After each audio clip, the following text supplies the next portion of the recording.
Amen. C'est encore un privilège que Dieu nous donne ce matin.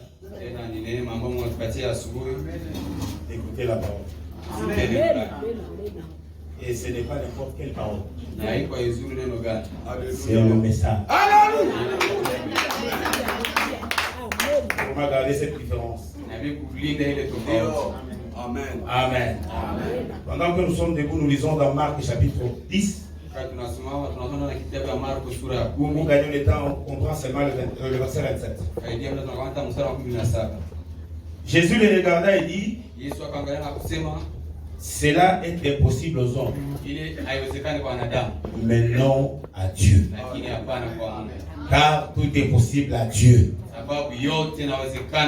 J'ajoute avec Luc chapitre 1, verset 36 à 37.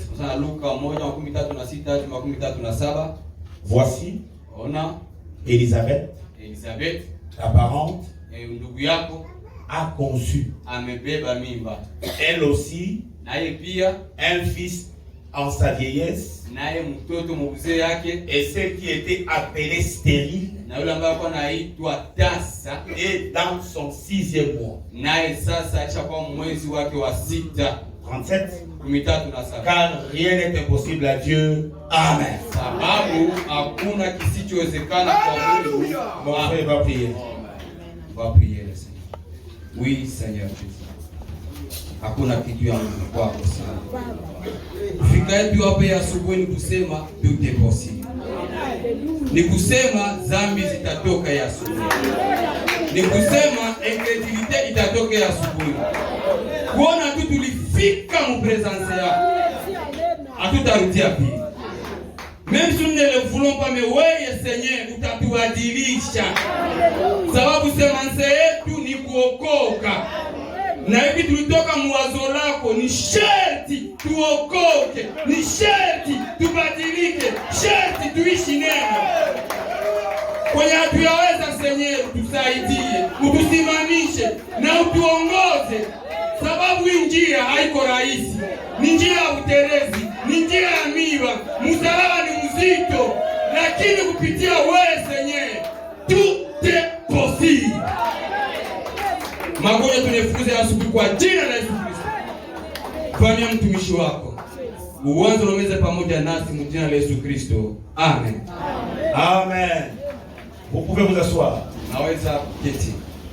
Encore une fois de plus, que Dieu vous bénisse. Bienvenue à nos visiteurs s'ils sont là. Que Dieu bénisse leurs frères et sœurs. Différents services à l'église. Que Dieu vous bénisse. Comme le frère a prié, le chemin de la croix, c'est un sacrifice. Ça, je vous l'ai dit. Si vous êtes un chrétien réel, véritable, vous allez comprendre avec moi que suivre Jésus n'est pas une chose facile. Et le surcroît, lorsque vous croyez le message, parce qu'étant dénominationnel, vous pouvez avoir double facette. Parfois chrétien, et parfois vous n'êtes pas chrétien. Mais avec ce message, on vous demande et on vous exige d'avoir seulement une seule facette. Ce n'est pas facile. Compris si vous appelez frère du message, ce n'est pas facile. Compris si vous appelez sœur du message, ce n'est pas facile. Je crois que d'autres personnes peuvent se connaître ces noms ou cette appellation, mais pour le vrai, le véritable, c'est un chemin de souffrance et de sacrifice. C'est vrai, il y a une récompense au ciel, mais sur la terre, il faut combattre. Oui. Il faut vous dépasser. Il faut vous surpasser. Si vous n'êtes pas sur ce chemin, posez-vous la question: est-ce que vous êtes du message ou vous êtes un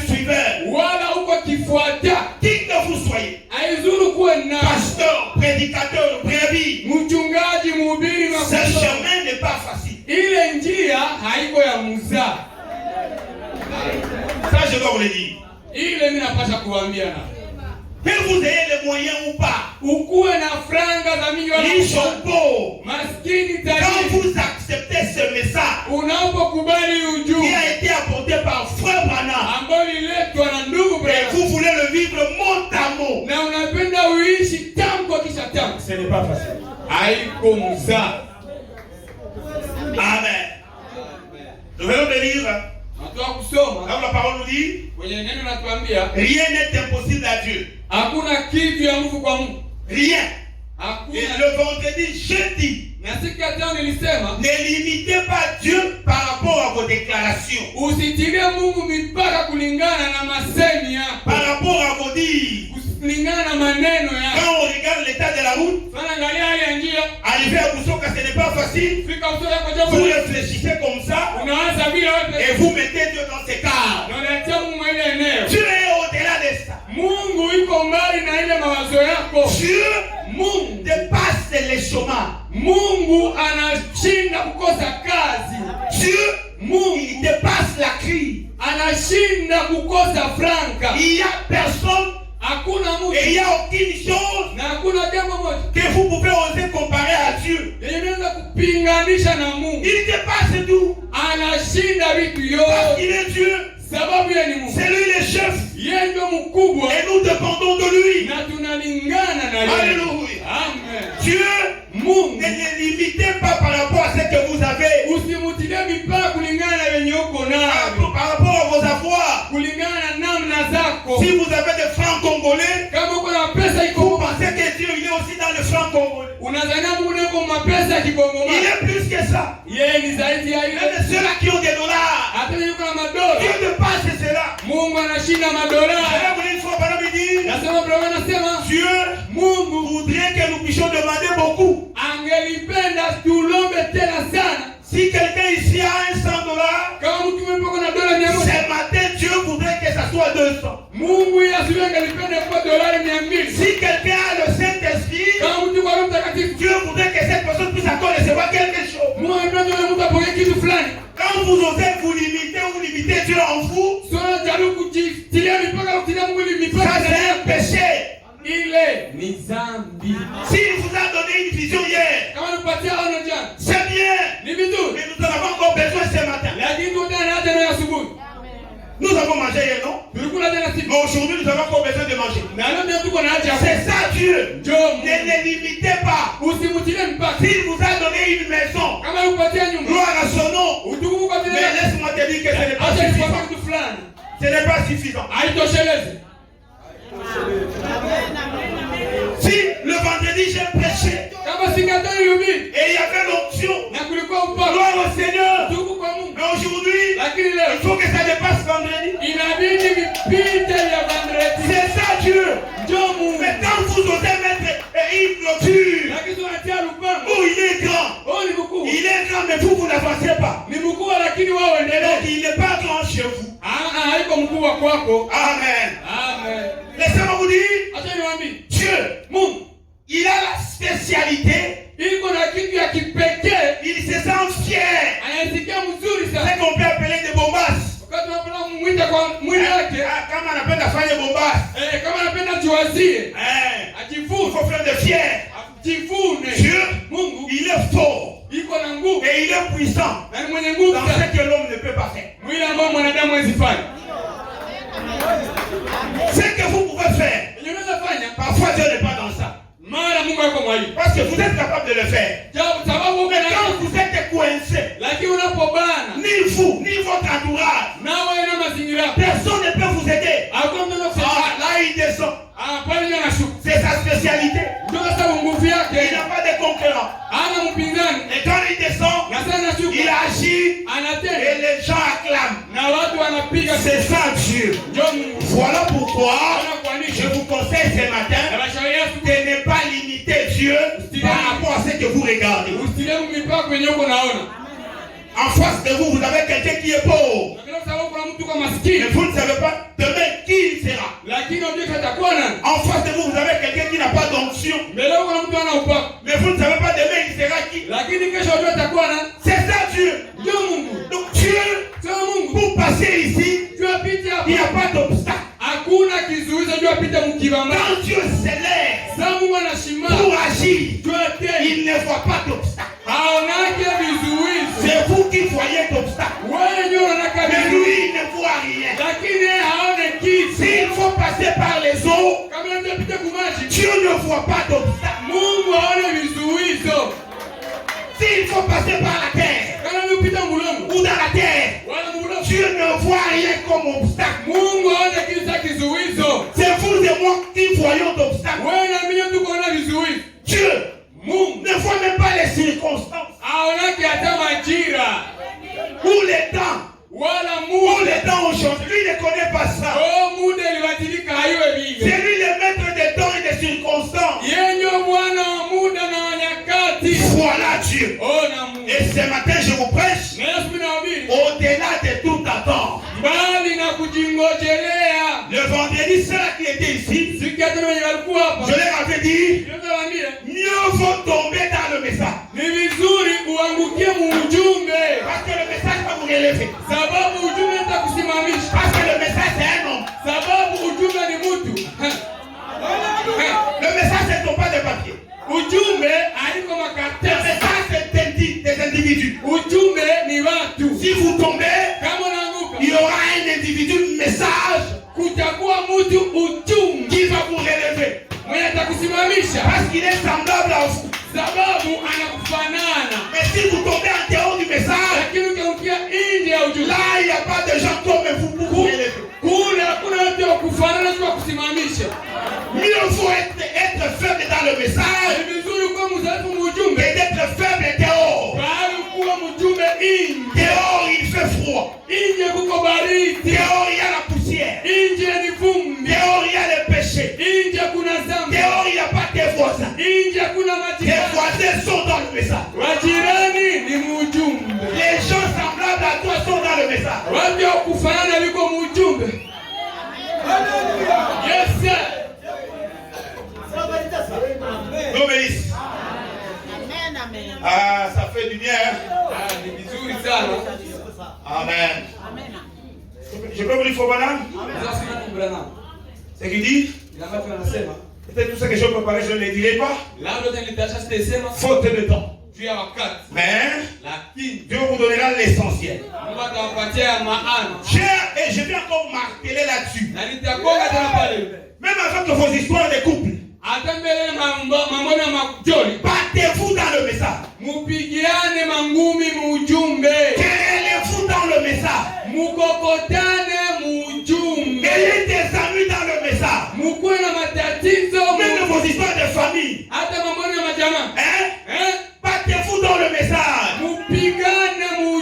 Parce que le message c'est Christ. Le message c'est un individu, c'est un homme. C'est un être vivant. Il va vous comprendre. Il va vous orienter. Et quand vous vous battez dehors, vous allez perdre tout. Alléluia. Dieu vous bénisse.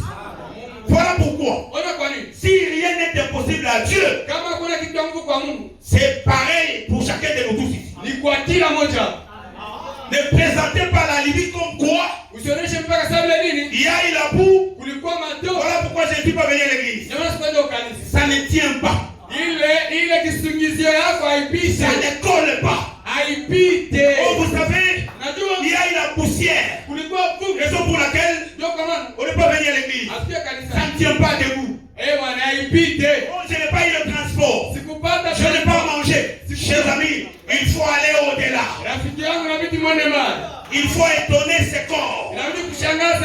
Il faut étonner cette chair. Parce que celui qui est en vous, c'est celui qui est le plus valeureux. Et c'est celui-là qu'il faut nourrir. Vous ne venez pas à l'église pour ce corps. kanisa juu ya mwili. Non. Ce corps accompagne le vrai. Hii mwili ya nje inasindikizaka mwili yako ya makweli. Vous ne me dites pas amen parce que vous me voyez. Celui qui me dit amen, c'est celui qui est à l'intérieur. Il est connecté à cette parole.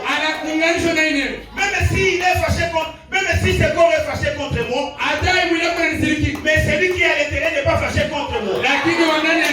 Voilà pourquoi, même quand on a des problèmes, mais tu peux me dire amen. Ce n'est pas ce corps, mais c'est celui qui est à l'intérieur. Alléluia, Dieu vous bénisse. Rien ne peut faire obstacle aux enfants de Dieu. Oui, je sais que les gens sont mauvais. Les gens ne prient plus. Ça, je peux les sentir. Et quand ils organisent la prière en famille, c'est de la farce. Il n'y a pas vraiment l'onction. Lèvez-vous. Battez-vous. Je disais à mes amis hier, parfois, il faut dévancer le diable. Si chez vous, vous avez déjà un programme que chaque soirée, vous devez prier à 20h. Et si vous remarquez qu'à 20h, il y a toujours des embûches, les gens ne sont pas prêts, on ne prie pas. Parfois, il faut dévancer. Même à 18h, vous arrivez, vous venez ici, nous allons prier. Oh, papa, ce n'est pas encore le nom. Dieu nous exige ça. Vous dévancez. Soyez stratégique. Soyez éveillés. Ne marchez pas toujours dans la même foi. Comme Satan est malin, soyons plus malins que lui. Parce que nous avons la révélation. Ne vous laissez pas marcher dessus. Non. Vous avez tous les moyens. Les possibilités. Amen. Dieu bénisse. Comment on dit?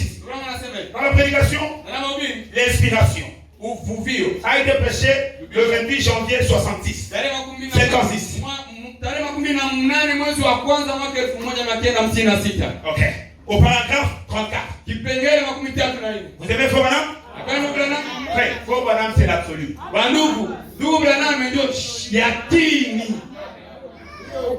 Et laissez-moi vous le dire. Nous irons dans son ciel. Et tenez ça.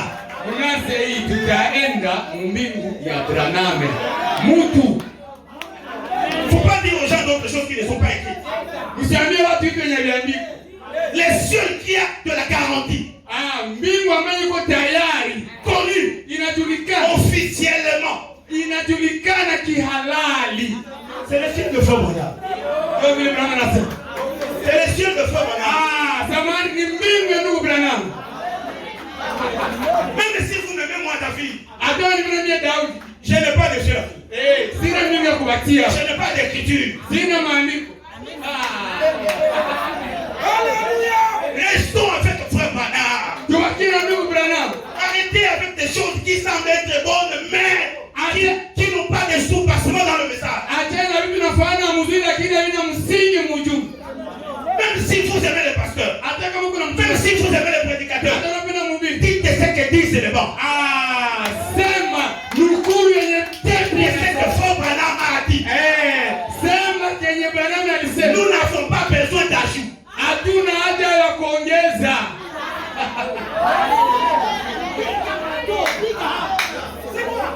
Je ne suis pas là.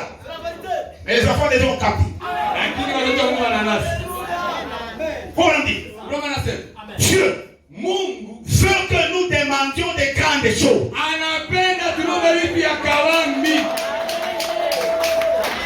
Pas de petites. Vous donnez une requête ici. Oh, telle soeur demande que Dieu lui donne 2 mesures de farine. Si moi je suis le conducteur ici, je peux pas dire ça. Je vous passerai le papier et les jeter dans la poubelle. Oui. Même si c'est un sac de farine. Ici, je ne peux pas. Pourquoi? Parce que moi, je suis Kakali. Et Malachie 4, c'est Christ lui-même. Na Malaki 4 ni Kristo. Amen. Vous qui voyez Frère Branham seulement comme le papa de Billy, vous êtes distrait. Frère Branham, il était en même temps le papa de Billy et en même temps Dieu dans la chair humaine. Pas un autre moment, au même moment. Il est le papa de Billy. Au même moment, il est Dieu dans la chair humaine. Ndugu Branham kwa saa moja ni babake na Billy na pale pale Mungu ndani ya mwili. Quand il vous parle, vous l'écoutez comme le papa de Billy, unamsikia sawa vous l'écoutez comme Dieu dans la chair humaine. Wala unamsikia kama Mungu mumutu. Amen. On dit, demandez de grandes choses. Si quelqu'un, après avoir été sauvé, il demande de l'argent, c'est pas un péché. C'est pas un péché. C'est pas un péché. C'est pas un péché. J'ajoute. Parce qu'il y a aussi parmi les enfants de Dieu. Permettez-moi les termes. Ils sont enfants de Dieu, mais dans les termes de Swahili, ils sont insensés. Ou français, insensés. Lakini masemi ya Kifaransa ni waduru. Duru wa Mkristo. Un enfant de Dieu mais un idiot. Il ne sait même pas répondre. Même les mâles, ils voient ça, c'est bien. Hata muwele pakiri vya mzuri. Mteule duru.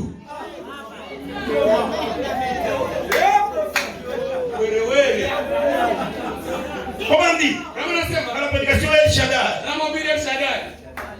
Prêcher le 2 août 1960. Au paragraphe 64. Il dit, Dieu est bon. Mungu ni mwema. Il veut que nous obtenions les meilleurs de ce que nous avons. Anapenda tupokee vya mzuri kushinda wenye tuko navyo. Nous sommes tous ici, non? Ce que vous avez maintenant là, dans la poche, dans ton sac. Branham dit, Dieu voudrait que vous puissiez avoir plus que ça. Si quelqu'un a 10 000 francs congolais maintenant, Dieu voudrait que ça soit plus. Si tu penses, il sert comme le grand super là-bas. Dieu voudrait que ça soit 2 ou 3.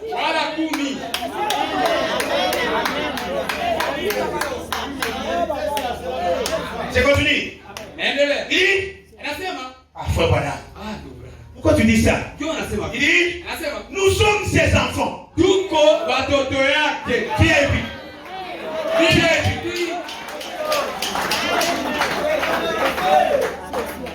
Les enfants de Dieu. Amen. Avez-vous déjà remarqué un papa, quand il a les moyens, et il peut acheter des choses pour ses enfants ou pour sa famille? Ah, on dépense, hein? On dépense. Ils sont 4 ou 5, comment ça passe? Lui, c'est ça. Lui, c'est ça. Pendant que vous êtes un être de péché, mais vous songez à vos enfants. Parce que quand vous revenez à la maison, ils vont vous accueillir. Papa nous a amené des jouets, vous voyez. Il est cool, il vous aime beaucoup. À combien plus forte raison notre Dieu? C'est plus que cela. Il veut que nous ayons le meilleur qui soit. Papa colonel, Dieu voudrait que vous ayez une autre voiture que celle-là. Mungu anapenda upate amere.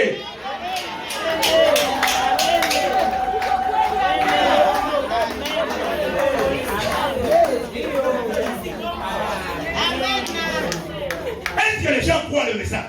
Dieu voudrait que nous ayons les meilleurs qui soient.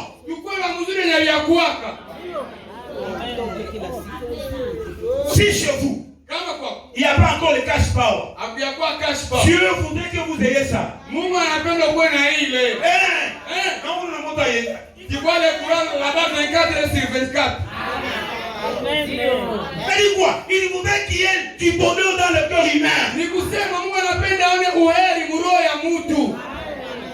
Ah, c'est un papa responsable. Dieu. Nous sommes la crème de sa récolte. Il veut que nous ayons le meilleur de ce qui existe.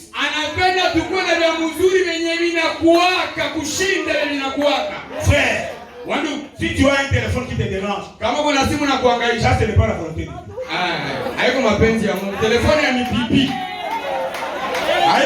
Dieu. Avant de passer un appel, il faut faire comme ça. Ça ce n'est pas Dieu. Dieu n'est pas dans la saleté. Dieu n'est pas dans les petites choses.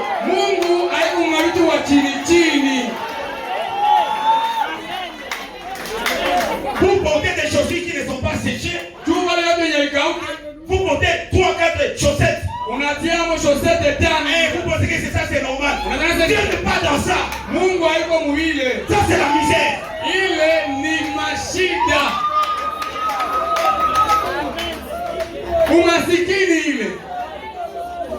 Vous avez un seul poisson salé chez vous. Vous mettez cela dans les légumes. Après vous les retirez. Quand les gens mangent, ils pensent qu'il y a des poissons dedans. Pourtant c'est l'odeur. Alléluia Seigneur, nous avons mangé. Ça c'est bien le manger. Et vous vous vantez. Nous avons Dieu. La colonne de feu. Oh, nous avons des possibilités plus qu'Élie. Élie. Tu connais Élie toi?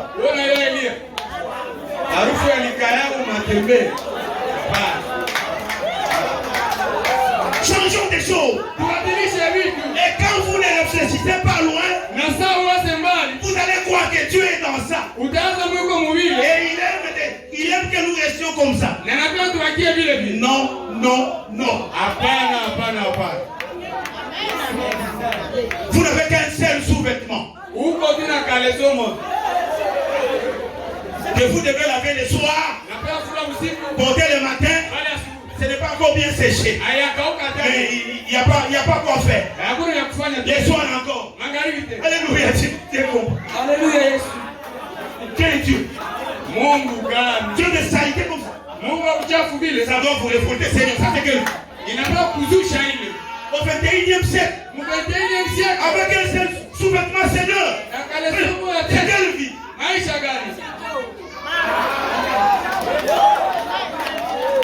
Ouais, il y a des choses qu'il faut refuser. Amen. Surtout vous qui allez vous marier. Hein? Vous nous appelez dans vos fêtes. Oh, frère, il n'y a pas de moyens. Il vous dit 3 personnes. Ça c'est quoi ça? Ça c'est quoi ça?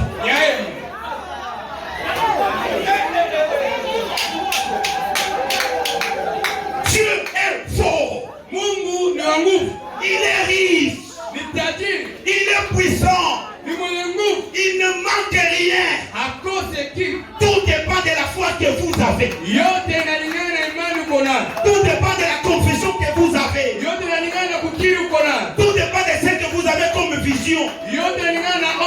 Si vous voyez grand, vous êtes déjà grand et vous serez grand.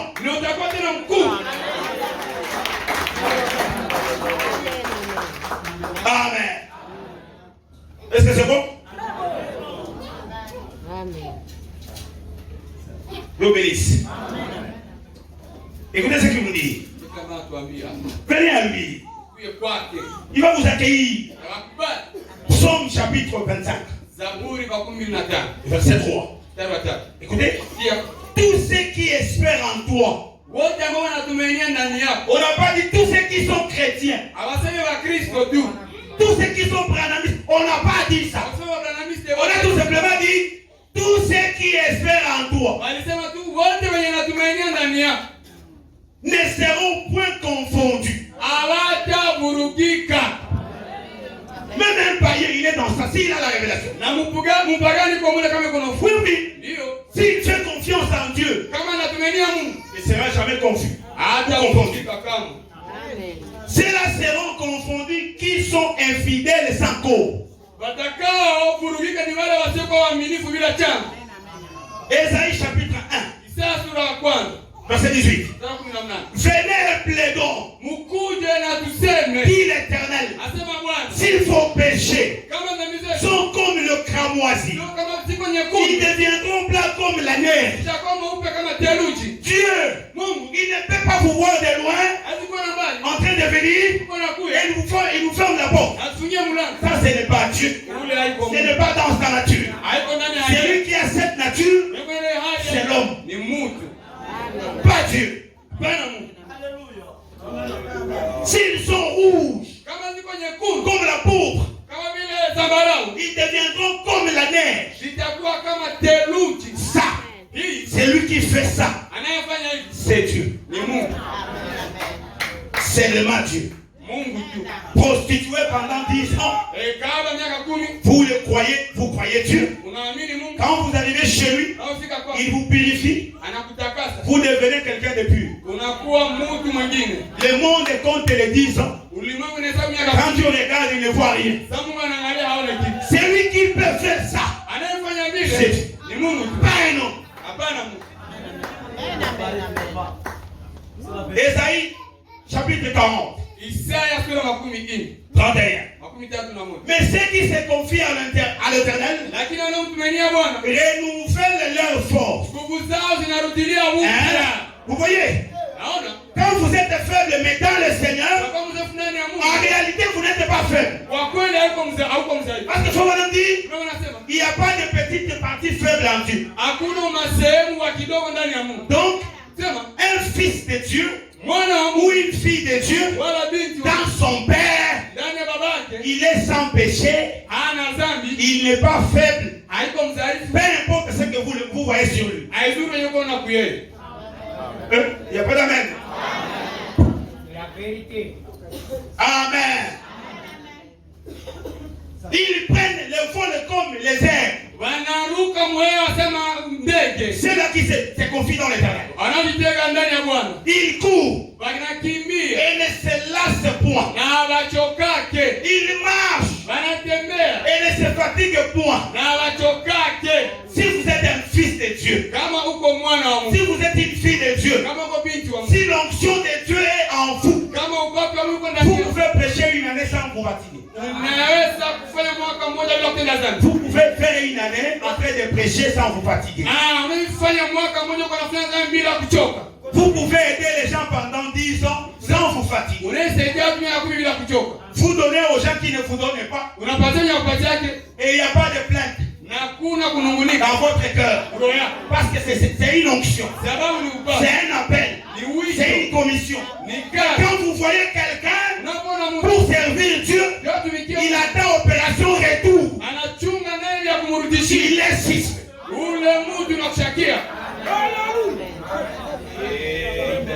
Alléluia. Laissez-moi aussi prêcher. Parce qu'on va me donner beaucoup de juifs. Laissez-moi aussi chanter. Parce que je serai considéré. Voilà pourquoi beaucoup ne sont pas bénis. La seule façon ou le seul moyen de bien servir Dieu, c'est de ne pas attendre l'opération retour. D'ailleurs, c'est bien de donner aux gens qui ne peuvent pas vous donner. C'est mieux de communier les gens qui ne peuvent pas vous communier.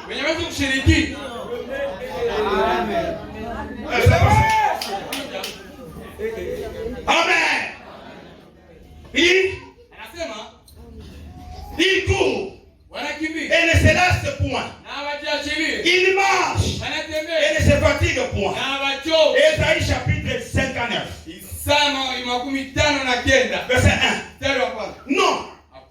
La main de l'Éternel n'est pas trop courte pour sauver, ni son oreille trop dure pour entendre. Voilà Dieu. L'homme, il est compliqué. Il y a de de gens, vous pouvez l'appeler comme ça, il voit votre appel et il vous gère. Il vous gère comme s'il n'est pas là. Mais Dieu, ce n'est pas comme ça. Quand ça sonne, il décroche. Quand vous laissez un courrier, il acquise réception. C'est ça Dieu. Alléluia. Jérémie chapitre 33, 3. Invoque-moi et je te répondrai. Je t'annoncerai des grandes choses, des choses cachées que tu ne connais pas. Ça, c'est déjà la solution. Quand ça ne marche pas chez vous, posez des questions à Dieu. Il va vous répondre. Pourquoi vous mangez seulement une seule fois la journée? Posez la question. Les autres mangent 3 fois, voire même 4 fois. Pourquoi seulement chez vous? Si vous êtes honnête et sincère, il va vous révéler ce qui cause cela. Peut-être c'est un ennemi, c'est un sorcier, c'est quelqu'un qui ne veut pas votre bonheur. Parce qu'il est Dieu, il est censé vous répondre. Amen. Alléluia. Ça c'était l'intro. C'était l'introduction. Je commence maintenant ma prédication. Dieu vous bénisse. Amen. Frère, bien-aimés dans le Seigneur, vous n'êtes pas les seuls à avoir des coups de déception. Vous n'êtes pas les seuls. Il y a eu même des gens qui vous ont précédés. Ils sont passés par là. Vous n'êtes pas les seuls à chercher l'argent et il n'y en a pas. Non. Vous n'êtes pas les seuls à suivre le Seigneur. Et à un certain moment, vous ne voyez pas clair. Ça arrive. Et ça déçoit. Mais Dieu est là pour nous fortifier, pour nous ramener sur les rails. Et ça va vous lire Jean chapitre 21. Verset 1. Je descends. Ici, il faut maintenant ne pas expliquer plus mieux.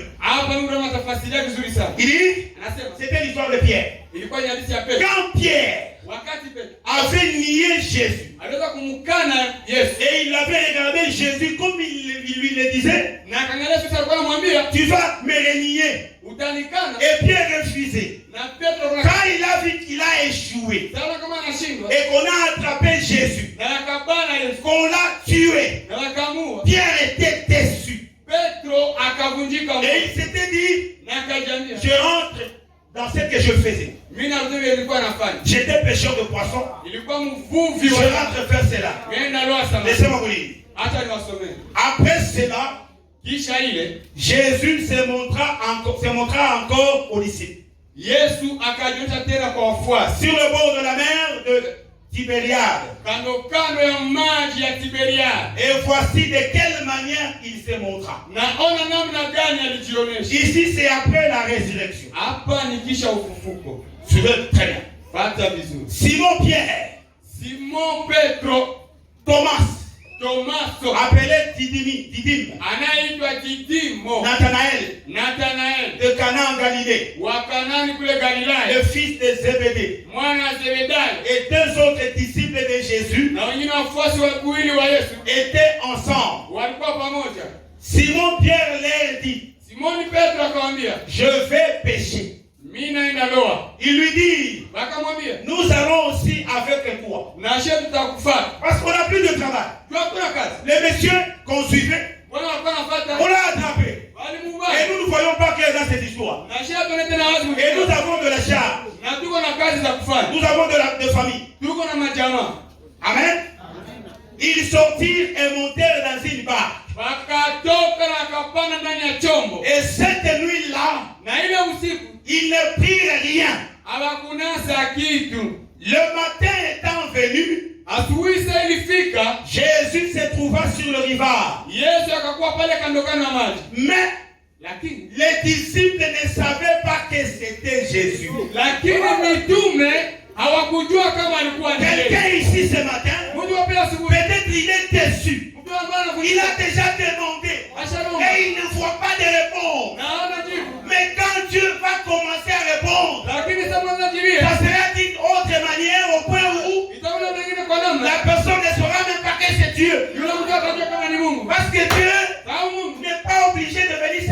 la forme de Jésus. Ashurutishe toke muumbo ya Yesu wa Galilaya.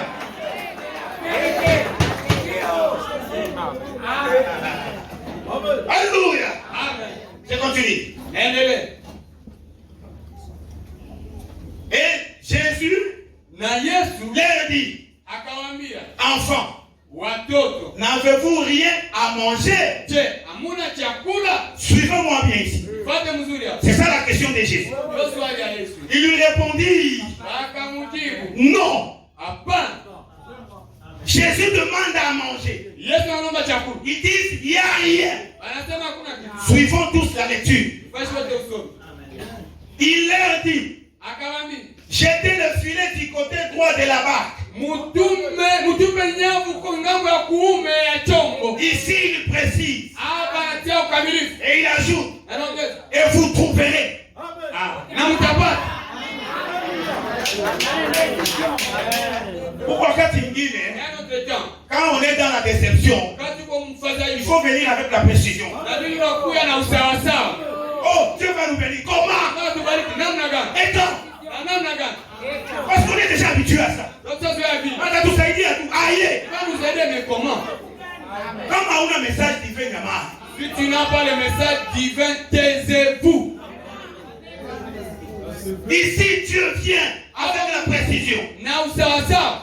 Il dit, Nasema, jetez le filet du côté droit de la barque. mutupe nyavu ngambo ya ukuume ya chombo. Ça, d'abord, c'est un. Ile kwa ni ya kwanza. Et deux. Ya pili, Et vous trouverez. na mutapata. Donc ici, il n'y a pas de débat. Ni kusema hapa kwa maongezi kusema sema. Écoutez, Sikia. il les jetait donc. Wakazitupa basi.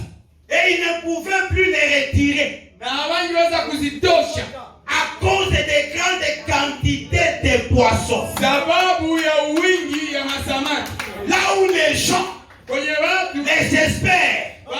Ils ont pêché toute la nuit. waliloa usiku. Et un monsieur se présente le matin. Mtu mwana kia Il vient avec la précision mathématique. anakuya na ukamilifu ya J'étais à un tel endroit. mtupe fasi fulani. Et pour vous confirmer cela, vous trouverez. Mutapata. Alors les disciples que Jésus aimait dit à Pierre. Alors, sasa wale ma mtume mmoja kwa napenda akasema. Alors les disciples que Jésus aimait dit à Pierre. Sasa wale mtume mmoja kwa napenda akamwambia Petro. C'est le Seigneur. Ni Bwana. Et Simon Pierre, Na Simoni Petro. dès qu'il eut entendu ce que c'était le Seigneur, Wakati sikia kama kwa ni Bwana. mit son vêtement Akavana nguo yake et sa ceinture, na mshipi car il était nu, sababu alikuwa uchi. et se jeta dans la mer. Na akajitupa ndani ya bahari. Écoutez bien, Sikia mzuri. moi je vous dis, quand Dieu tord, Leo wakati Mungu il anafanya donne même avec des bonus. anapanaka na manyongeza. Soyons sérieux avec nous-mêmes. Tukue kwanza wadilifu na shipeki. Vous n'avez pas à manger. Hauna chakula. Dieu vous donne la farine. Mwanapatia Mungu. Mboga itatoka. Na uwe leme. Unaelewa? Uvuteze. Quand Dieu tord, Wakati Mungu il y anafanya a un cantique que vous chantez. Vous savez, mon imam est mouillé.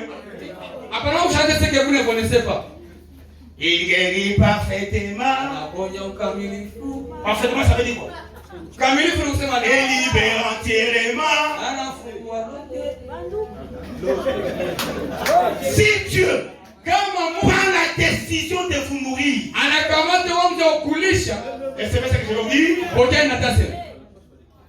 il amène tout. Mungu akikamata wamja ukulisha, analetaka vyote.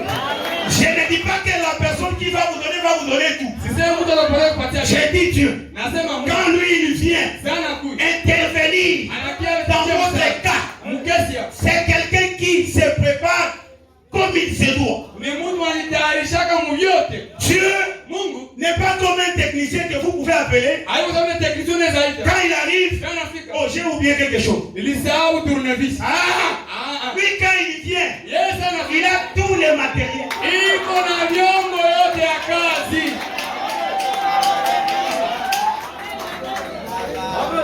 Amen. Écoutez, Sikia. les autres disciples vinrent avec la barque, Wengine mitume wakakia na ile chombo tirant le filet plein de poissons. Car il n'était éloigné des terres que d'environ 200 coudées. Lorsqu'ils furent descendus à terre, ils vinrent là des charbons allumés. Ils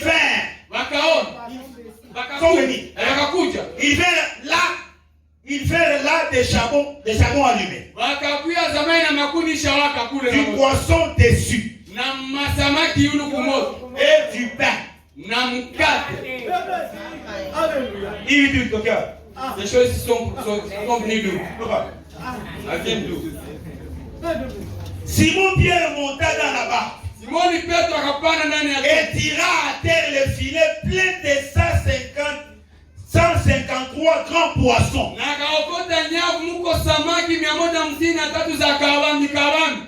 Et qu'il y eut, et quoi il y eut?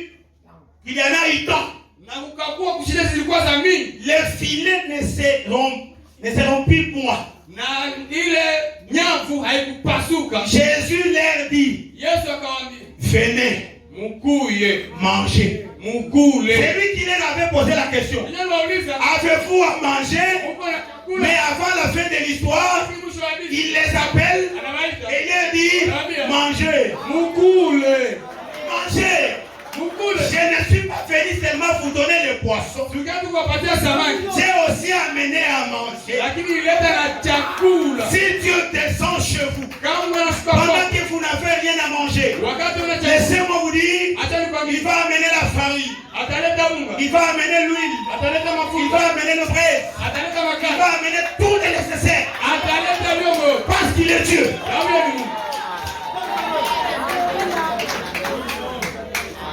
Alors, Jésus s'approcha. Non, Jésus, 12. Jésus leur dit, venez manger. Aucun des disciples n'osait lui demander, qui es-tu? Dieu pourra faire quelque chose dans ta vie. Tu n'auras pas besoin de demander si c'est lui ou pas. Parce que la chose elle-même certifie que c'est Dieu. Le président ne peut pas. Le député ne peut pas. Un représentant ne peut pas. Donc celui qui peut faire ça doit être que lui. Pourquoi on doit poser la question que si c'est lui ou pas?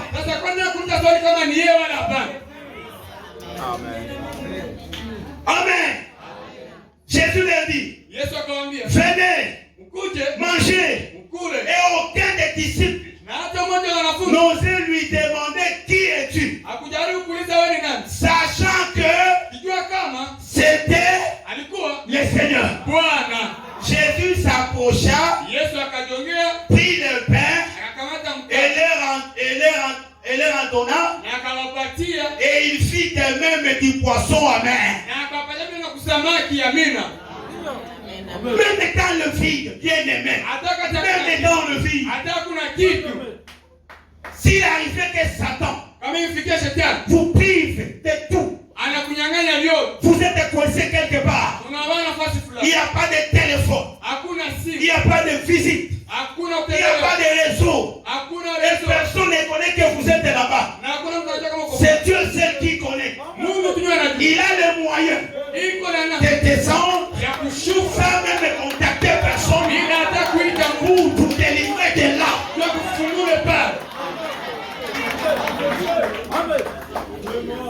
Laissez-moi vous dire voilà.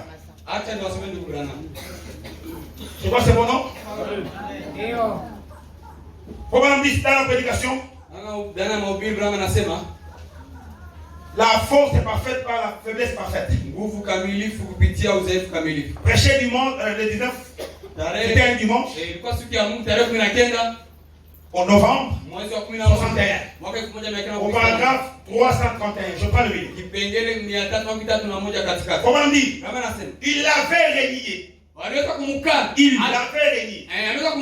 Et il avait vu Jésus se tenir là. et lui jetait un coup d'œil. Ce fut alors que le coq chanta. Il jeta un coup d'œil vers Pierre.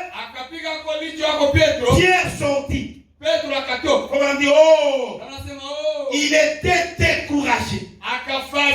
Comme quelqu'un qui est ici, il est découragé. Il ne l'exprime pas, mais ça se voit sur le visage. Il a dit, pourquoi dois-je vivre encore plus longtemps? Et alors, en plus de cela, il dit, je crois que je vais retourner faire la pêche. Je ne peux plus prêcher. Ainsi, je vais simplement retourner et commencer à faire la pêche. Il avait lancé ses filets et les avait jetés toute la nuit durant, sans attraper des poissons. Et il était devenu faible. Il n'avait rien. Il était découragé. Il était arrivé au bout de ses capacités. Alléluia. Il pensait être un grand homme. Quand il avait tranché l'oreille du fils du souverain sacrificateur, comme c'est là, eh bien, il pensait être un grand homme. Vous savez, il avait appris quelque chose, mais il ne savait rien. Il a dû oublier tout cela. Et il était là. Il s'est dit, eh bien, je sais une chose. Je suis un pécheur.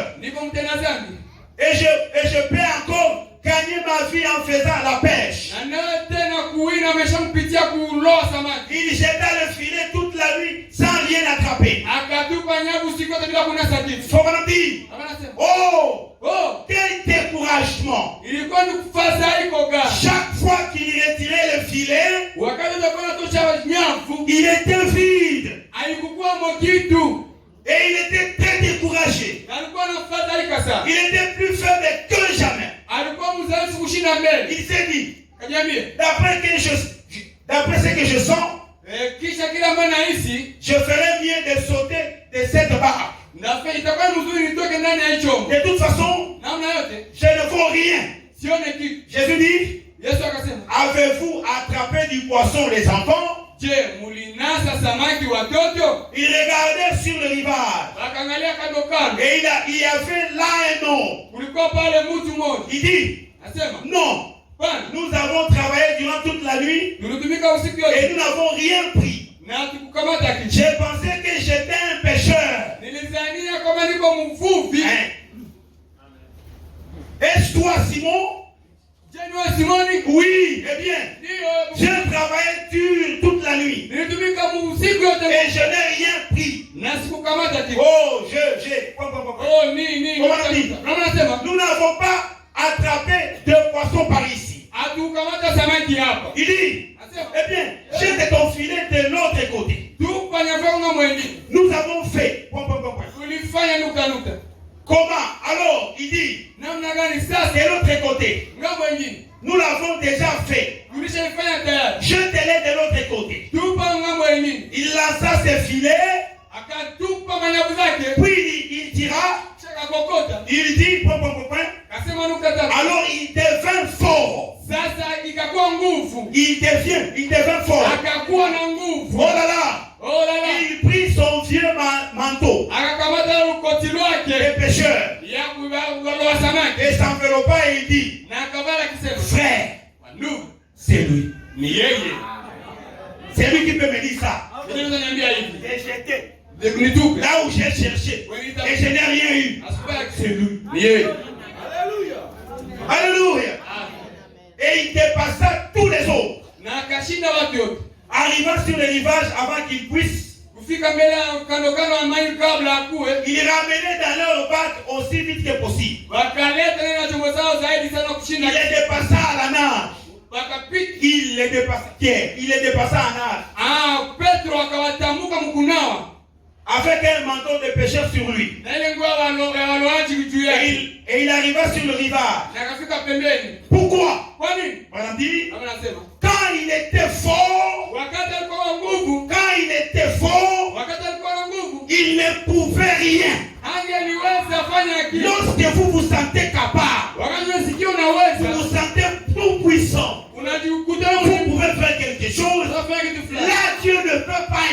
bénir.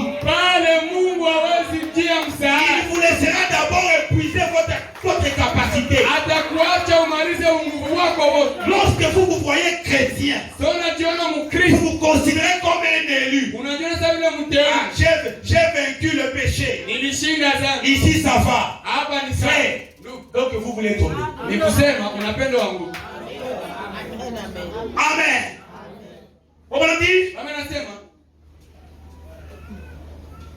Il dit, là où j'étais, il dit, quand il était fort,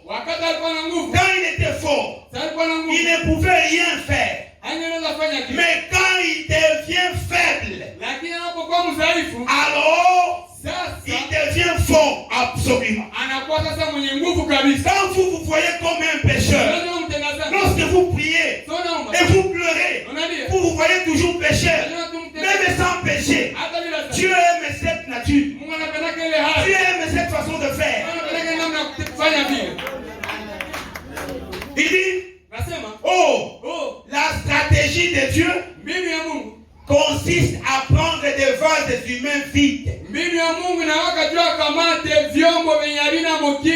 Chez Dieu, si vous y allez là-bas, il faut aller là-bas tout en vous considérant que vous êtes fille. C'est lui qui doit vous remplir. Voilà pourquoi je vous disais, soyez forts devant les démons, soyez forts devant Satan, mais devant Dieu, soyez un enfant, soyez un vaurien. Alléluia.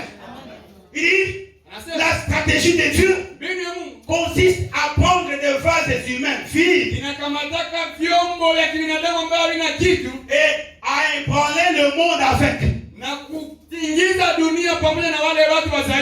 Maintenant, juste un petit moment et nous partirons. C'est comme à la Pentecôte. À la Pentecôte, qu'a-t-il fait? Il leur a fallu 10 jours pour être complètement vide. Quand Jésus leur avait dit, allez là-bas, attendez. La stratégie de Dieu c'était qu'ils se voient, qu'ils sont vides, qu'ils étaient dans l'attente. Seigneur, aide-nous, Seigneur, aide-nous. Et quand Dieu avait vu le vide là, c'est ainsi que le Saint-Esprit était descendu. Beaucoup ne sont pas bénis. Ils se voient déjà avoir fait quelque chose. On a droit pour la vie. Vous donnez si vous vantez. Nous soutenons l'église. Soutenez l'église. Vous donnez combien? Vous venez veiller ici. Vous quittez le matin. Tout gonflé. On a prié pour l'église. Pour l'œuvre du Seigneur.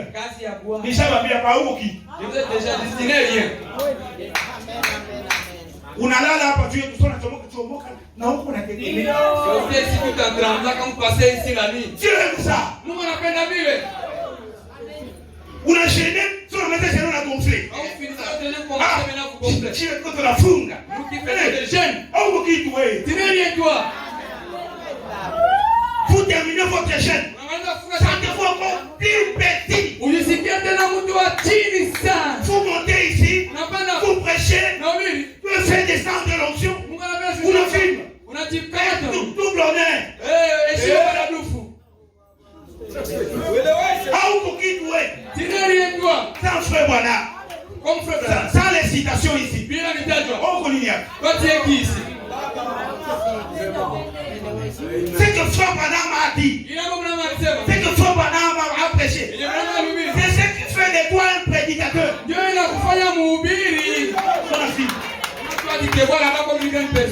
Même s'il y a des gens qui pleurent ici.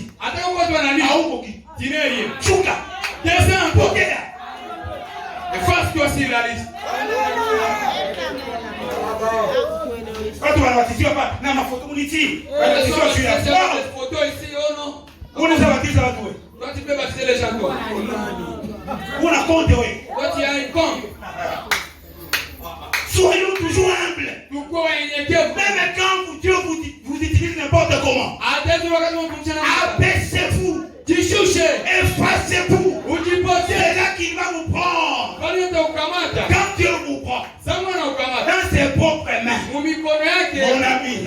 Il n'y a pas match. Il n'y a pas match. Alléluia.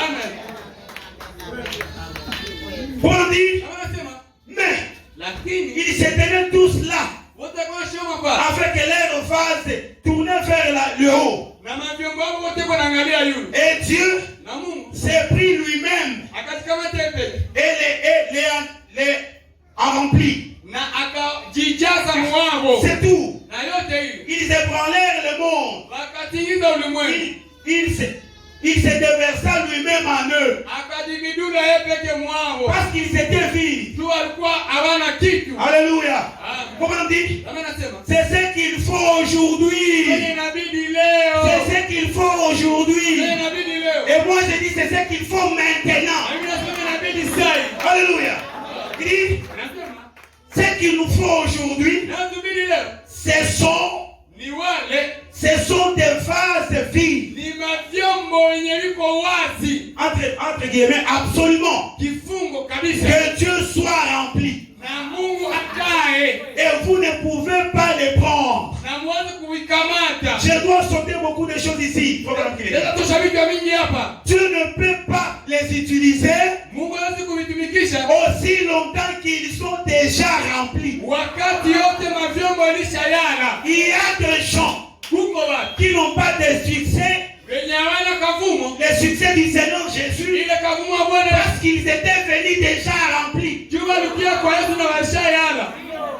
Maintenant, quand Dieu fait ajouter, il trouve que c'est déjà rempli. Comment est-ce qu'il va vous aider?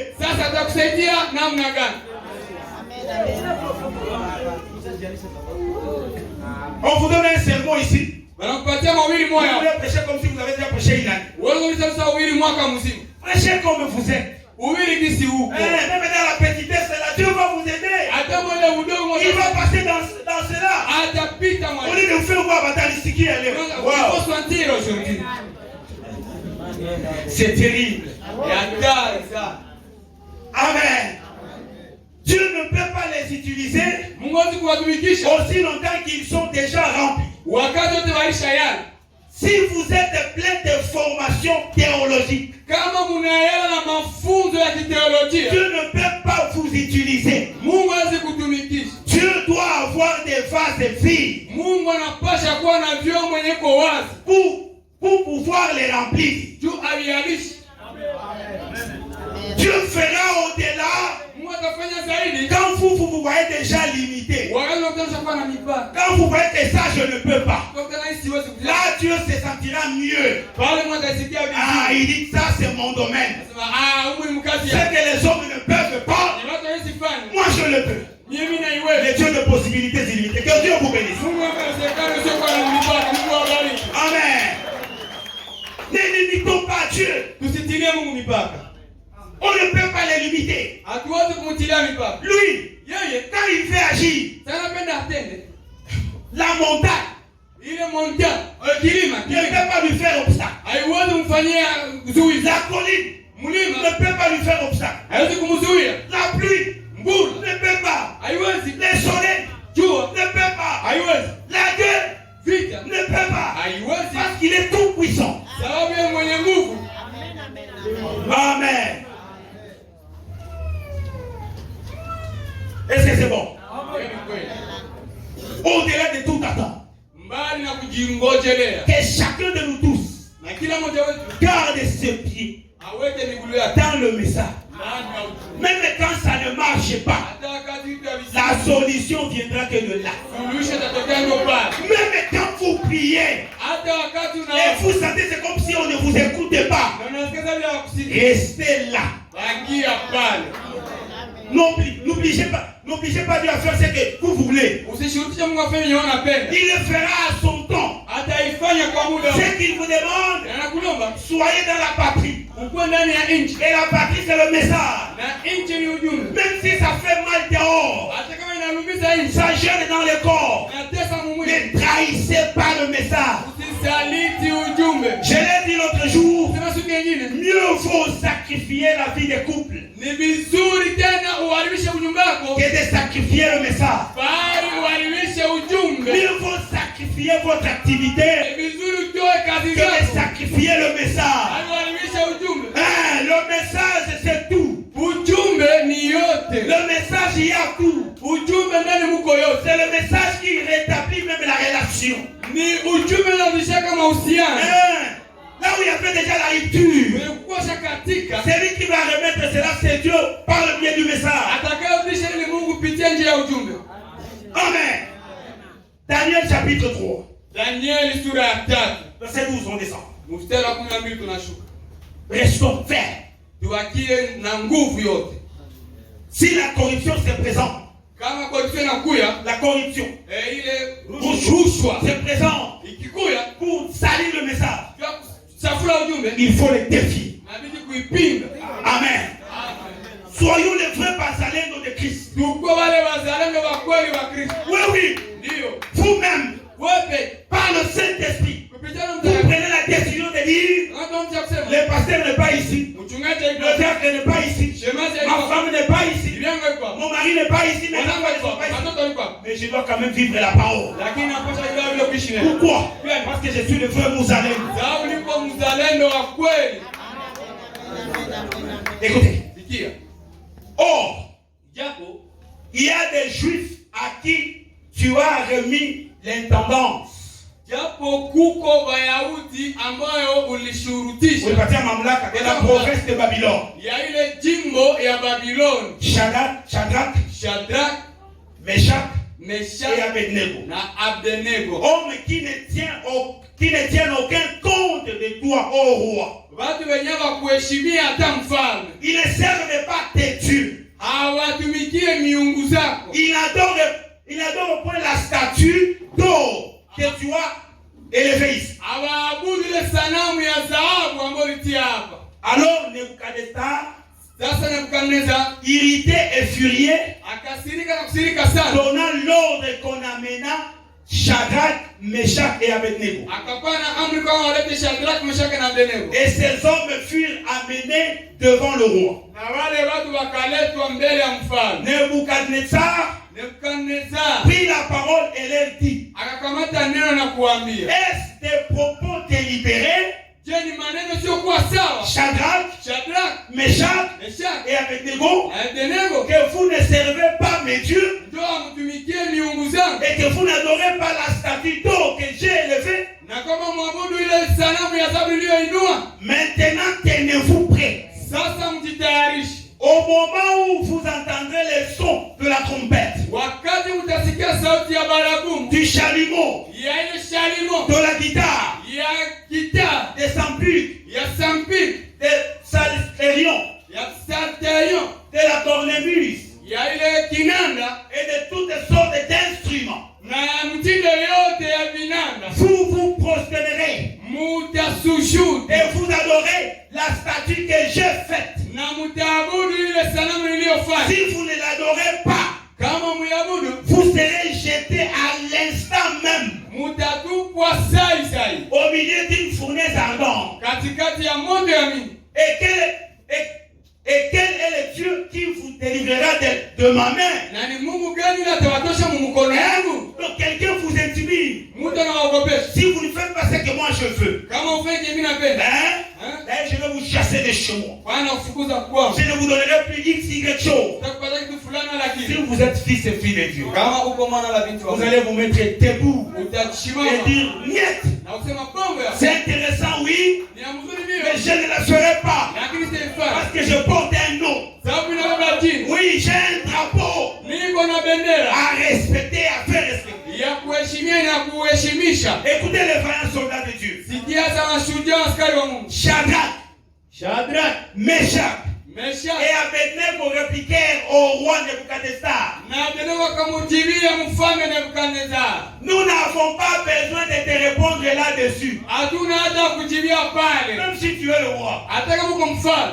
Voici notre Dieu que nous servons peut nous délivrer de la fournaise ardente. Ils ajoutent encore: et il nous délivrera de ta main, ô roi. Quelle détermination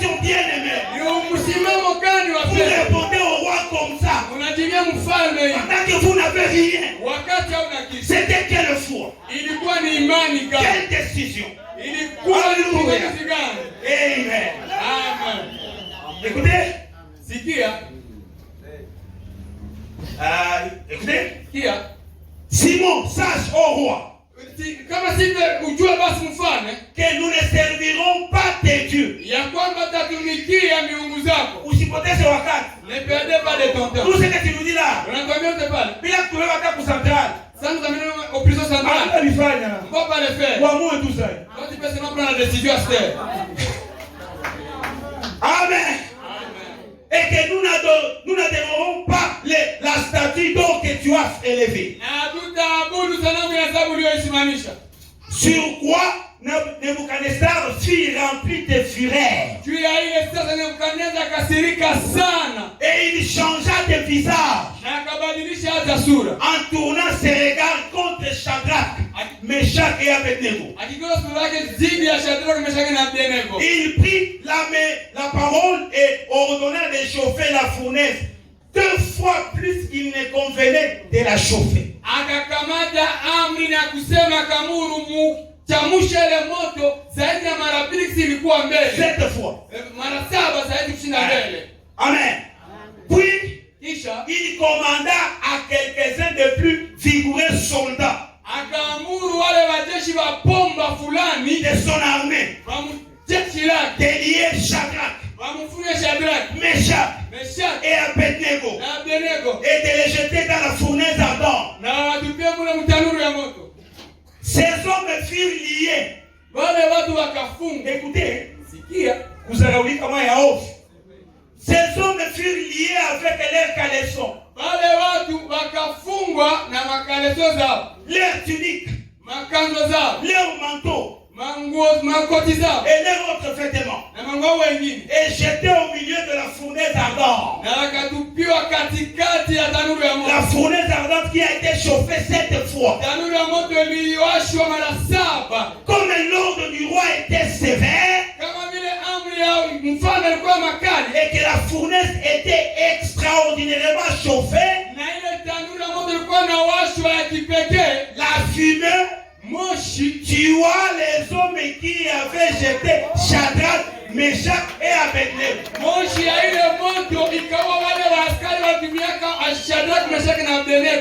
Pas le feu, la fumée.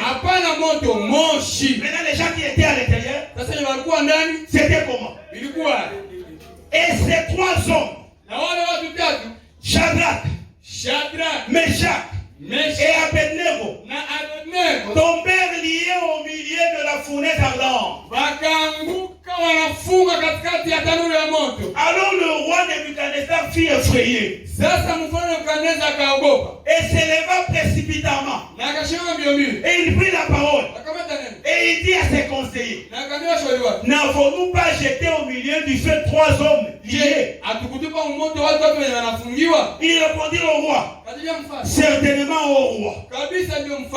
Il reprit et dit: eh bien, je vois 4 hommes sans lien. Je vois 4 hommes sans lien. Nous les avons liés. Ils étaient 3. Maintenant ils sont 4.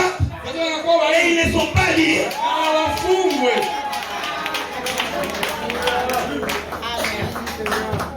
Amen. Écoutez. Oh, j'étais encore où là? 26. Ensuite, alors, il reprit et dit: eh bien, je vois 4 hommes sans lien.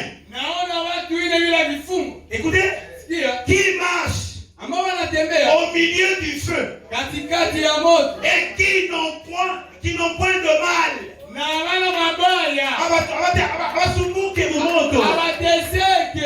Et la figure du 4e ressemble à celle d'un fils de Dieu.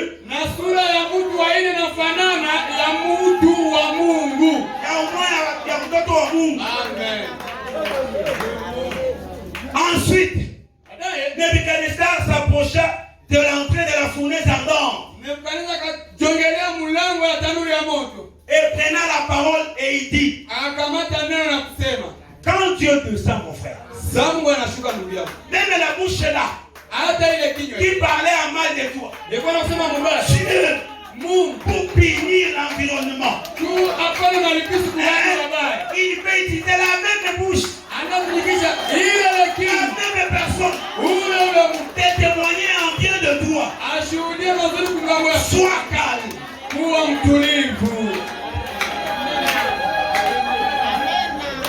Et prenant la parole et il dit, ici les voix va changer.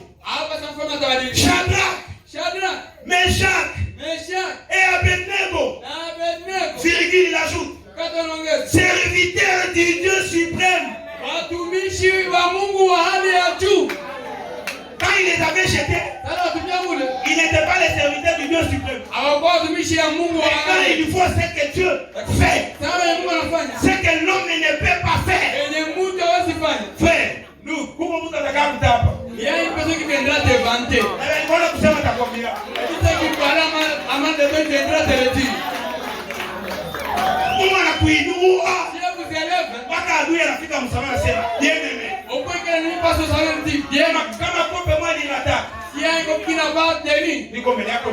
Je suis devant toi, c'était moi.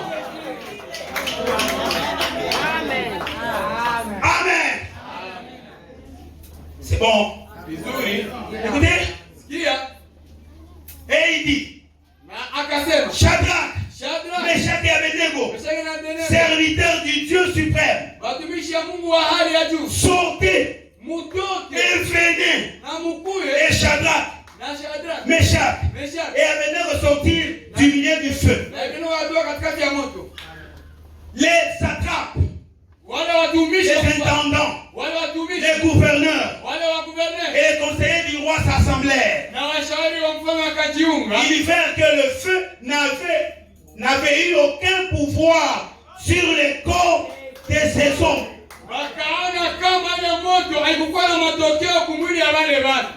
Hein? Que les cheveux de leur tête n'avaient pas été brûlés.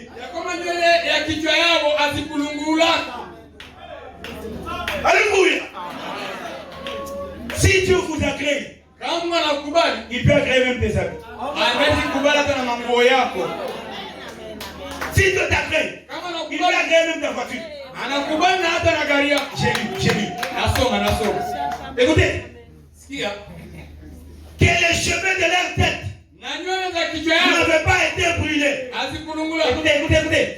Que leurs caleçons n'étaient point endommagés. Même les caleçons des saints.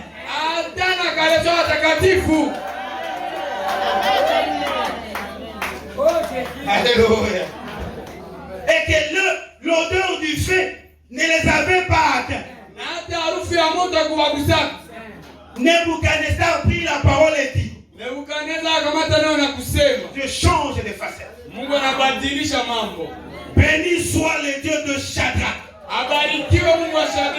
de Meshach et d'Abednego, lequel a envoyé son nom et délivré ses serviteurs qui ont eu confiance en lui. Pas dans le roi, non, dans le Seigneur, et qui ont violé l'ordre du roi et livré leur corps plutôt de servir et d'adorer aucun autre Dieu que le leur. Les dieux de possibilités illimitées. Les dieux qui agissent au-delà. Il était votre chef cette année. L'année qui va venir, c'est vous le chef. Voici maintenant l'ordre que je donne.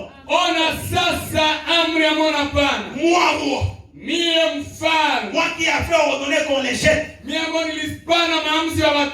Tout homme à quelque peuple, nation ou langue qu'il appartient, qu'il parlera mal du Dieu de Shadrach, de Meshach et d'Abednego kusema kila kabila wala nchi itasema vibaya juu ya Mungu wa Shadraka, Meshaki na Abednego, il sera comment les rois? atakuwa namna gani? Tu feras quoi de lui? Wewe utamfanya nini? Sera mise en pièces. Watamkatakata vipande vipande. Cette fois-ci, cette personne-là ou ces gens-là, je ne les jetterai pas dans le feu. Non. Peut-être ils vont encore échapper. Je vais les mettre en pièces. Et sa maison sera détruite en étant immondice. Parce qu'il n'y a aucun autre Dieu sababu hakuna Mungu mwingine qui puisse délivrer comme lui. Ambaye anaweza kufungua kama vile yule Mungu. Lui qui le Dieu de Shadrach, Meshach et Abednego. Yeye nani Mungu wa Shadrach, Meshach na Abednego. Écoutez le bonus. Sikia sasa nyongeza. Après cela, kisha ile le roi mfalme fit prospérer Shadrach. Akaweza kufaulu na Shadrach. Kuwafanikisha waendelee. Akawafanikisha Shadrach. Au tuseme kuwawinisha. Après cela, kisha pale le roi fit prospérer Shadrach. Mungu akawinisha Shadrach, Meshach et Abednego dans la province de Babylone. Ndani ya jimbo la Babylone. Pourquoi Dieu avait fait ça? Ces gens, ils étaient fidèles à lui. Ils étaient fidèles à la parole. Aussi longtemps vous êtes fidèles à Dieu, il vous bénira peu importe les temps ou les circonstances. Parce qu'il est Dieu. Alléluia. Amen. Laissez-moi lire quelque chose ici. C'est bon, non? Maintenant, ayez honte. Quand vous ne venez pas à l'église parce qu'il a plu. Ces gens te dépassent.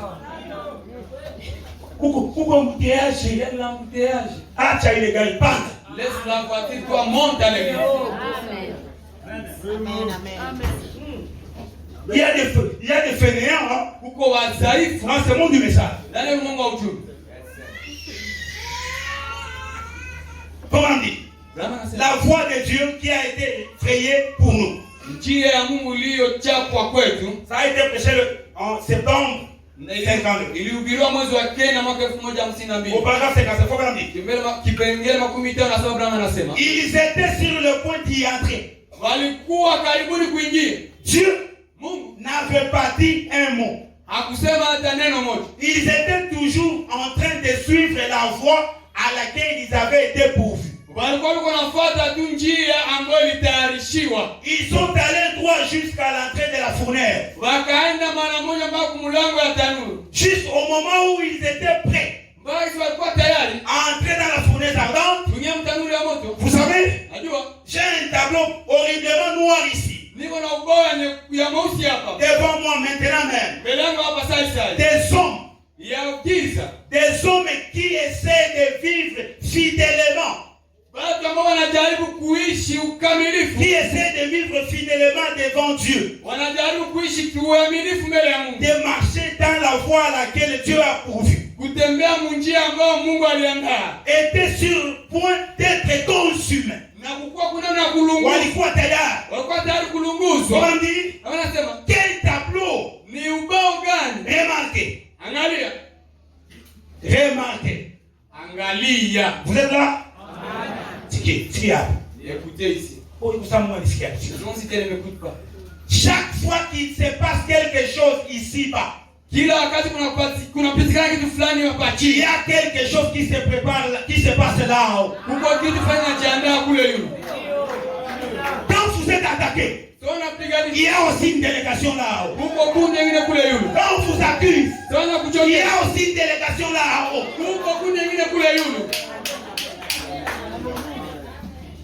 Il y a quelque chose qui se passe là-haut au même moment. Regardons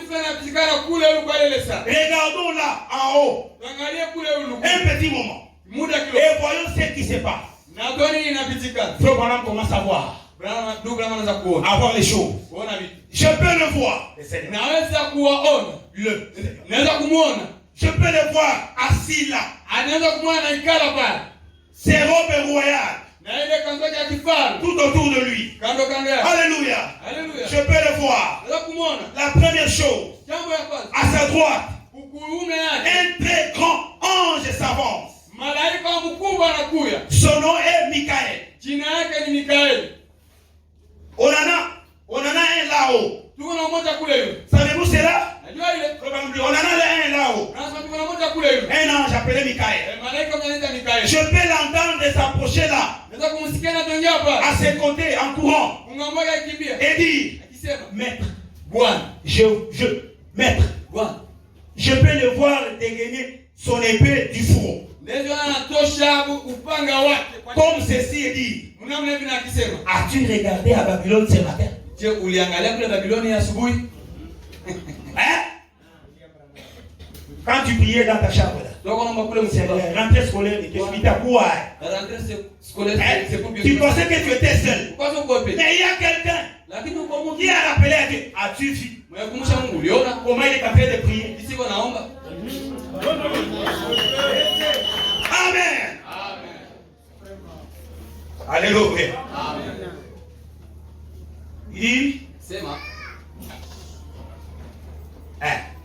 As-tu regardé à Babylone ce matin? Il y a des hommes qui suivent la voie à laquelle Dieu a pourvu. Il y a des hommes disposés à sceller leur témoignage ce matin. Écoutez, c'est que Michael dit à Dieu. Nos frères sont sur le point d'être brûlés. Michael est notre frère. Alléluia. Vous êtes un ange. Vous êtes un ange. Un ange céleste qui habite sur la terre. Dans un corps de chair. Alléluia. Il dit, nos frères sont sur le point d'être brûlés. Je peux l'entendre dire, permets-moi de descendre là en bas. Je vais changer les tableaux. Je crois qu'il aurait pu le faire, oui. Amen. Je peux l'entendre dire non. Je peux te laisser le faire. Gabriel, tu as été bon, ou plutôt Michael. Tu as été un très bon ange. Et donc ton épée, éteins-toi au-dessus. Éteins-toi au cigare à vous là-bas. Un autre ange arrive là. Son nom est Absinthe. C'est lui qui rend les eaux amères. Il s'avance là et dit, maître, regarde là en bas. C'est moi qui ai le contrôle de toutes les eaux. Tu m'as confié cela lors de la destruction antidiluvienne.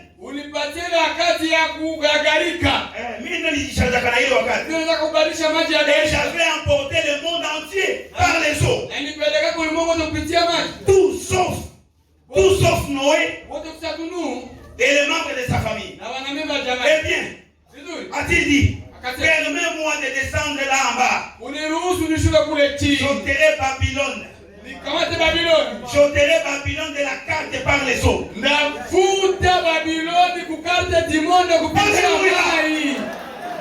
Ouais, unacheza na mtoto wa Mungu wewe.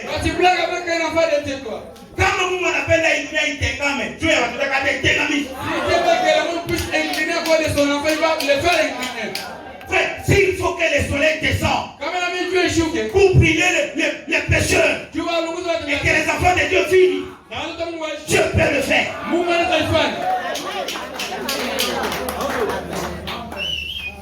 Vous croyez que Dieu garde ce monde parce qu'il y a beaucoup de pécheurs? Il les garde parce que ses enfants sont là. Les pécheurs en profitent tout simplement.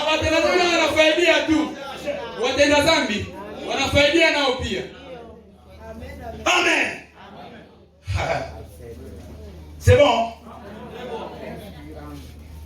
Je peux l'entendre dire absinthe. Tu peux le faire. C'est vrai. Mais je ne peux pas te permettre d'y aller.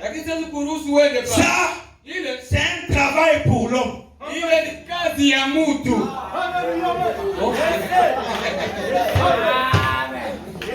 Ah Seigneur. Ah Seigneur. Et que nous soyons loués. Comment dire? Je peux les voir s'élever. Comme ça. Ils étaient bien sur le point d'effectuer les derniers pas. Je peux le voir, le Seigneur. Je peux le voir tendre sa main là et dire, viens ici, s'adressant au grand cumulonimbus, suspendu là, là-bas. Oh là là, c'est là où lui a obéi. Je peux le voir, l'entendre dire, vent de l'Est. Vent de l'Est, du Nord, de l'Ouest et du Sud. Venez ici et poussez ces cumulonimbus. Je vais te monter comme des chevaux. Je vais m'asseoir sur ces cumulonimbus ce matin. Comme un char. Je descends à Babylone moi-même. Ton cas. Pour ton cas. Dieu n'a pas besoin d'envoyer un ange. Pour ton cas. Il fait venir lui-même. Lui-même assister à la scène. Parce qu'il s'est dit, il y a quand même de la blague. Trop c'est trop. Laissez-moi descendre moi-même. Pour voir celui qui vous résiste là, c'est qui? Parce que celui qui vous résiste, il me connaît. Quand il me verra, il n'y aura pas même de discussion. Alléluia. Ah, on dit alléluia. Écoutez, je peux le voir tendre la main et s'emparer d'un éclair zigzag et le feu les hasarder dans les cieux comme c'est là. Et juste au moment où ils effectuaient leur dernier pas, en suivant la voie à laquelle Dieu avait pourvu, et au moment où ils étaient entrés là-dedans, lui est passé par la mer de la vie. Il a accueilli un rameau. Alléluia. Il était là. Et ventant. Et ventant. Les préservants de la cendre et des charbons. Dieu dans sa grandeur, il coupe une feuille. Il descend dans le feu. Il commence à faire comme ça. Et la chaleur est dégagée.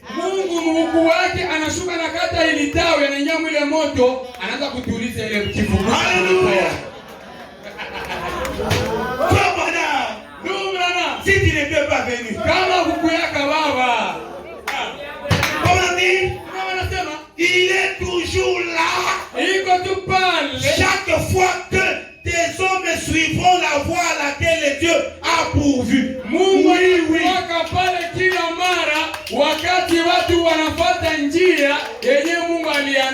Oui, il est toujours là. Là où il n'y a pas de policiers, Dieu est là.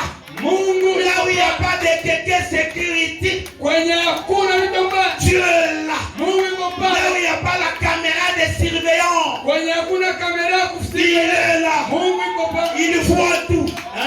Il connaît la fin avant le commencement. Alléluia. Au-delà de toute attente, Dieu fera certainement quelque chose. Même quand tu penses que c'est déjà oublié, laissez-moi te dire ce matin que ce n'est pas oublié. C'est une stratégie de gérer le diable. C'est une stratégie de gérer les démons. Quand il va envoyer le coup, ça sera terrible. Ne vous découragez pas. Même quand ça ne marche pas, tenez bon. Même quand il n'y a pas le soleil, croyez que le soleil existe. Même quand c'est la nuit, croyez qu'il fera jour. Il y aura de la lumière. La lumière va paraître. Pourquoi? Parce que Dieu est Dieu. Alors ne limitez pas Dieu dans ce que vous voyez. Comme quand l'être humain voit le noir, il voit l'obscurité, il a peur et il limite Dieu. Dieu dépasse cela. Parce qu'au-delà de votre peur, il y a un lendemain, il y a un matin, il y aura de la lumière. C'est ça Dieu. Dieu, il est au-delà de vos pleurs. Au-delà de vos pleurs. Quand vous allez terminer à pleurer, vous le verrez. Dieu, il est au-delà de là où vous êtes quand vous ne voyez pas de solution. Vous arrivez, vous dites ici, vraiment je ne vois aucun issue. En tout cas, je ne vois rien. Là où vous ne voyez rien, Dieu lui, il descend et il change la carte.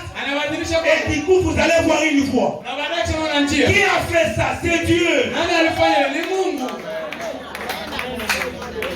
Amen. Les dieux de possibilités sans limite. Amen, amen. Je vous lis ici pour terminer. Parce qu'après ça, je rentre à ouvrir. Vous allez prier pour moi. Comme nous disons dans la prédication, le même Jésus ce soir. Prêchez le verset où de 55. Paragraphe 5. Laissez-moi vous dire. Il faut qu'elle croie à l'impossible maintenant. Il dit, et c'est cela que vous devez faire. Crois à l'impossible. Ma soeur, crois à l'impossible. Vous êtes célibataire. Vous regardez à gauche. Il y a plus de frères. De frères célibataires. Vous regardez devant. Il n'y en a plus. Mais comme les besoins sont nobles, les besoins scripturaires, Dieu va vous amener ces garçons-là de ton choix, comme il avait fait avec Abraham. Abraham voulait tuer Isaac, mais comme c'était un test, Dieu avait prévu un agneau. Là où vous voyez que c'est fini, il va vous visiter votre fiancé. Croyez à l'impossible. Au-delà des promesses qu'on vous donne. Et si je passe ministre, je ferai de vous ceci. Ça peut passer. Mais Dieu, lui, quand il donne une promesse, il est censé la tenir. Parce qu'il est Dieu. Comment dire? Il faut que vous croyiez l'impossible. Quand les médecins disent, dis-moi où t'apportes. Cette maladie, tu ne vas pas guérir. Oui, on a mis au-delà de dire. Toi, tu crois au-delà de ce qu'on dit. Celui qui a dit c'est un nom. Et il a dit sur base des appareils. Mais mon Dieu dépasse les appareils. Il dépasse ses études. Il dépasse ses recherches. Il dépasse ses compétences et autres. Donc, Ce que le médecin a dit, ce n'est pas la fin. Ce que Dieu dira, c'est ce qui sera la fin.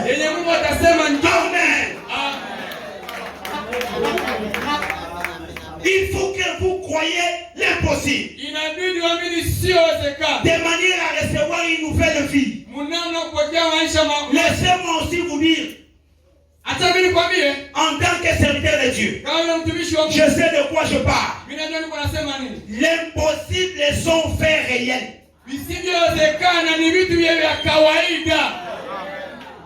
Croyez à l'impossible.